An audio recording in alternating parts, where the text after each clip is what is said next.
Assalamualaikum warahmatullahi wabarakatuh. Saya Febrianti dari kelompok 2. Tema dari kelompok kami yaitu analisis tahapan dalam proses kebijakan.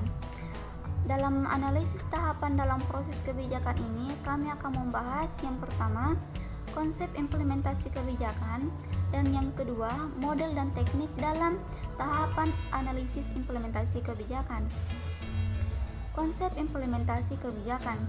Implementasi kebijakan publik sebagai salah satu dimensi dalam proses kebijakan publik yang juga sangat menentukan apakah sebuah kebijakan itu bersentuhan dengan kepentingan serta dapat diterima oleh publik.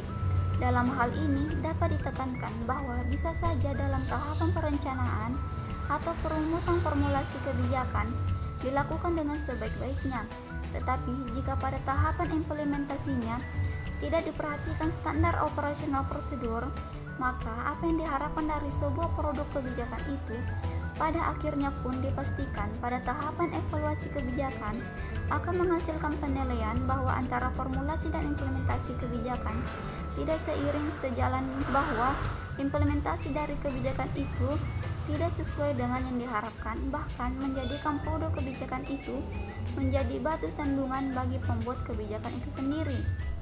Mengapa implementasi kebijakan?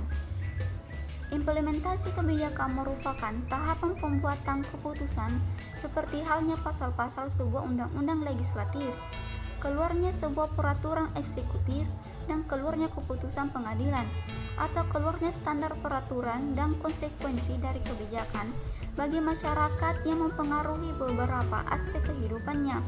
Walaupun sebuah kebijakan diambil secara tepat, tetapi kemungkinan kegagalan masih bisa terjadi jika proses implementasinya tidak tepat. Bahkan sebuah kebijakan yang handal sekalipun, jika diimplementasikan secara tidak baik dan optimal, maka kebijakan tersebut gagal untuk mencapai tujuan yang ditetapkan para pembuatnya. Bismillah, Assalamualaikum warahmatullahi wabarakatuh. Saya Al-Ahmad, saya ingin membacakan sedikit materi pada bagian B, yaitu model implementasi kebijakan. Jadi pada dasarnya, apapun produk implementasi tersebut, apapun produk kebijakan tersebut, pada akhirnya akan bermuara pada tatanan bagaimana cara mengimplementasikan sehingga kebijakan tersebut dapat teraktualisasikan. Nah, untuk mengenal substansi dari kebijakan tersebut ini, berikut saya akan memaparkan pendapat para pakar dan pemerhati kebijakan publik. Jadi model yang pertama itu model yang dikemukakan oleh Van Meter dan Van Hul. Model yang pertama ini diperkenalkan adalah model yang paling klasik, di mana model ini menegaskan bahwa implementasi kebijakan mengalir pada linear dari kebijakan publik dan kinerja kebijakan publik.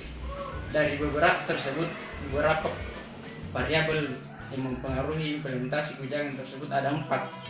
Yang pertama ada aktivitas implementasi, dan kalau tidak salah implementasi dan ini komunikasi antar organisasi. Yang kedua itu karakteristik dan agen pelaksana atau implementer. Yang ketiga yang namanya kondisi ekonomi, sosial, dan politik. Yang keempat ada kecenderungan pada pelaksana atau implementer. Nah, model yang kedua yang dikemukakan oleh Manzani dan Sabatier. Model yang kedua ini menegaskan bahwa implementasi kebijakan adalah upaya untuk memutuskan kebijakan, sehingga kedua tersebut ini Sebastian dan Manzani mengklarifikasi bahwa ada 3 variabel yang dapat kita membuat proses kebijakan tersebut dibagi dalam 3 variabel. Yang pertama ada variabel independen, yang kedua variabel intervening, dan yang terakhir ada variabel dependen. Terima kasih. Saya Andriwani Pratiwi. Saya akan melanjutkan materi yang telah dibahas oleh teman saya, yaitu yang ketiga, model Hawkworth dan Gunn. Model ketiga ini menjelaskan bahwa untuk melakukan implementasi kebijakan diperlukan beberapa syarat, yaitu yang pertama, berkenaan dengan jaminan bahwa kondisi eksternal yang dihadapi oleh lembaga atau bidang pelaksanaan tidak akan menimbulkan masalah yang besar. Yang kedua, untuk melaksanakannya tersebut cukup waktu dan sumber daya yang memadai. Yang ketiga, perbedaan sumber daya yang diperlukan benar-benar ada. Yang keempat, kebijakan yang akan diimplementasikan didasari oleh hubungan kausal yang andal. Yang kelima, seberapa banyak hubungan kausalitas yang terjadi dengan asumsinya bahwa semakin sedikit hubungan sebab akibat, semakin tinggi pula hasil yang dikehendaki oleh kebijakan tersebut dapat dicapai. Yang keenam, apakah hubungan yang saling ketergantungan kecil. Yang ketujuh, pemahaman yang mendalam dan kesempatan terhadap tujuan bahwa tugas-tugas telah dirinci dan ditempatkan dalam urutan yang besar. Yang ketujuh, komunikasi dan koordinasi yang sempurna. Yang kedelapan, bahwa pihak-pihak yang memiliki wewenang kekuasaan dapat menuntut dan mendapatkan kepatuhan yang sempurna. Baik, yang model keempat itu model Greenlee. Model Greenlee menegaskan bahwa keberhasilan proses implementasi kebijakan sampai kepada tercapainya hasil tergantung kepada kegiatan program yang telah dirancang dan pembiayaan cukup. Selain dipengaruhi oleh isi kebijakan dan konteks kebijakan, isi kebijakan yang dimaksud di sini meliputi kepentingan yang dipengaruhi oleh kebijakan, jenis manfaat yang akan dihasilkan, derajat perubahan yang diinginkan, kedudukan pembuat kebijakan, pelaksanaan program, sumber daya yang dikerahkan. Sementara itu, konteks implementasi yaitu kekuasaan, kepentingan strategi aktor yang terlibat, karakteristik lembaga dan penguasaan. Yang terakhir itu kepatuhan dan daya tangkap pelaksanaan. Baik, saya atas nama Muhammad Nur Kisyahno ingin melanjutkan materinya. 5. Model Elmore, Lipsky, Higem, dan Oporter. Model kelima adalah model yang ditawarkan oleh Richard Elmore tahun 1979, Mikhail Lipsky tahun 1971, dan Benny Higem dan David Oporter tahun 1981. Menegaskan bahwa model ini dimulai dari mengidentifikasi jaringan aktor yang terlibat di dalam proses pelayanan dan menanyakan kepada mereka tujuan, strategi, aktivitas, dan kontak-kontak yang mereka miliki. Pada prinsipnya, model implementasi ini didasarkan pada tahapan-tahapan, yakni A. Mengidentifikasi jaringan aktor yang terlibat. B. Jenis kebijakan publik yang mendorong masyarakat untuk mengerjakan sendiri implementasi kebijakan atau masih melibatkan pejabat pemerintah di level terbawah. C. Kebijakan yang dibuat sesuai dengan harapan keinginan publik yang menjadi target. D. Praksara masyarakat secara langsung atau melalui lembaga swadaya masyarakat. 6. Model Nakamura dan Smallwood. Model ini menggambarkan proses implementasi kebijakan secara detail. Karena begitu detailnya, maka model ini relatif relevan diterapkan pada semua kebijakan. Sekian. Saya Rahmatul Ahmad akan melanjutkan materinya. Yang ketujuh itu ada model George Edwards III. Dalam proses implementasi, komunikasi memegang peranan penting karena pelaksana harus mengetahui apa yang akan mereka kerjakan. Perintah untuk melaksanakan kebijakan harus diteruskan kepada implementer secara tepat dan konsisten. Kurangnya sumber daya akan berakibat ketidakefektifan penerapan kebijakan. Disposisi atau kecenderungan sikap pelaksana diartikan sebagai keinginan dan kesepakatan di kalangan pelaksana untuk menerapkan kebijakan. Jika penerapan kebijakan akan dilaksanakan secara efektif, Maka implementer bukan hanya mengetahui apa yang mereka harus kerjakan dan memiliki kemampuan untuk menerapkannya, tetapi para implementer juga harus mempunyai keinginan untuk menerapkan kebijakan tersebut.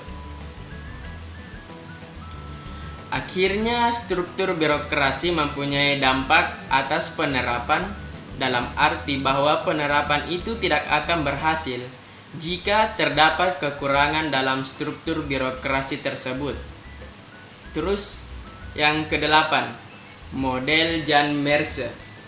Jan Merse mengemukakan bahwa model implementasi kebijakan dipengaruhi oleh faktor-faktor. Yang pertama itu informasi, yang kedua isi kebijakan, yang ketiga dukungan masyarakat secara fisik atau non-fisik, yang terakhir itu pembagian potensi. Khususnya dukungan masyarakat berkaitan erat dengan partisipasi masyarakat sebagai salah satu stakeholder dan proses pelaksanaan program. Dalam penegasan Jan Merse menunjukkan bahwa setiap implementasi kebijakan tetap membutuhkan dukungan masyarakat atau partisipasi masyarakat sebagai stakeholder.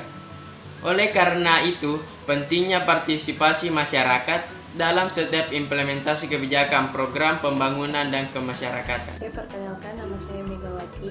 Saya akan melanjutkan materi yaitu nomor 9, model Warwich. Warwich mengatakan bahwa dalam implementasi kebijakan terdapat faktor-faktor yang perlu diperhatikan, yaitu A. Kemampuan organisasi, B. Informasi, C. Dukungan, dan pembagian potensi. 10. Model Ripley dan Franklin. Menurut Ripley dan Franklin, bahwa keberhasilan implementasi kebijakan program ditinjau dari 3 faktor, yaitu A. Prospektif kepatuhan yang mengukur implementasi dari kepatuhan aparatur pelaksanaan, B. Keberhasilan implementasi diukur dari kelancaran, rutinitas, dan tiadanya persoalan, C. Implementasi yang berhasil mengarah kepada kinerja yang memuaskan semua pihak, terutama kelompok penerima manfaat program. Saya Nur Alfiani Syamsuddin akan melanjutkan materi yaitu yang ke-11, model Charles O. Jones. Charles O. Jones mengatakan bahwa implementasi kebijakan adalah suatu kegiatan yang dimaksudkan untuk mengoperasikan sebuah program dengan memperhatikan 3 aktivitas utama kegiatan, yaitu yang pertama organisasi, yang kedua interpretasi, dan yang ketiga aplikasi atau penerapan. Dari ilustrasi gambar di atas dapat dijelaskan lebih lanjut bahwa dalam implementasi kebijakan publik menurut Charles O. Jones tersebut dipengaruhi atau ditentukan oleh 3 faktor utama, yakni yang pertama organisasi, bahwa dalam setiap pelaksanaan atau implementasi kebijakan publik, kapan dan dimanapun kebijakan itu dioperasionalisasikan seharusnya didukung oleh eksistensi organisasi yang lebih fleksibel. Yang kedua, interpretasi, bahwa setiap kebijakan strategis yang dihasilkan bisa langsung dilaksanakan tanpa harus diterbitkan derivasi teknis kebijakannya. Yang ketiga, aplikasi, bahwa setiap produk kebijakan yang dijalankan oleh organisasi yang fleksibel dan eksistensial serta didukung oleh kemampuan interpretatif yang dijabarkan dalam tataran teknik implementatif. Yang ke-12, model Gogin-Brown. Model Gogin tersebut dapat ditegaskan bahwa dalam implementasi kebijakan harus memperhatikan 3 hal, yaitu yang pertama isi pesan dengan indikator fokusnya, yang pertama kejelasan kebijakan, yang kedua kredibilitas pesan sebagai sebuah solusi, dan yang ketiga konsistensi kebijakan. Yang kedua, bentuk pesan dengan indikator fokusnya, yaitu yang pertama efisiensi kebijakan, yang kedua partisipasi masyarakat, yang ketiga frekuensi pengulangan pesan, yang keempat tipe kebijakan, dan yang kelima penerima kebijakan. Yang ketiga, persepsi tentang pimpinan dengan indikator fokusnya yang pertama sumber daya, yang kedua legitimasi pimpinan daerah pembuat kebijakan, dan yang ketiga kredibilitas pimpinan. Saya atas nama Sri Wahyuni akan menjelaskan poin yang ke-13, yaitu model jaringan. Model ini menegaskan bahwa proses implementasi kebijakan adalah sebuah complex of interaction processes di antara sejumlah besar aktor yang berada dalam suatu jaringan atau network, aktor-aktor yang independen. Interaksi di antara para aktor dalam jaringan tersebut yang akan menentukan bagaimana implementasi harus dilaksanakan. Permasalahan-permasalahan yang harus dikedepankan dan deskripsi-deskripsi yang diharapkan menjadi bagian terpenting di dalamnya. Adapun poin yang ke-14 yaitu model Maitland. Menurut Richard Maitland 1945 mengembangkan sebuah model yang disebut dengan model matriks ambiguitas konflik yang menjelaskan bahwa implementasi secara administratif adalah implementasi yang dilakukan dalam keseharian birokrasi pemerintahan. Kebijakan di sini memiliki ambiguitas atau kemenduaan yang rendah dan tingkat konfliknya yang rendah. Implementasi secara politik adalah implementasi yang perlu dipaksakan karena walaupun ambiguitasnya rendah, tetapi tingkat konfliknya yang tinggi. Implementasi secara eksperimen dilakukan pada kebijakan yang mendua, namun tingkat konfliknya yang rendah. Implementasi secara simbolik dilakukan pada kebijakan yang mempunyai ambiguitas tinggi dan konflik yang rendah. Adapun implementasi secara simbolik yang dilakukan pada kebijakan yang mempunyai ambiguitas tinggi dan konflik yang tinggi. Sekian dari saya.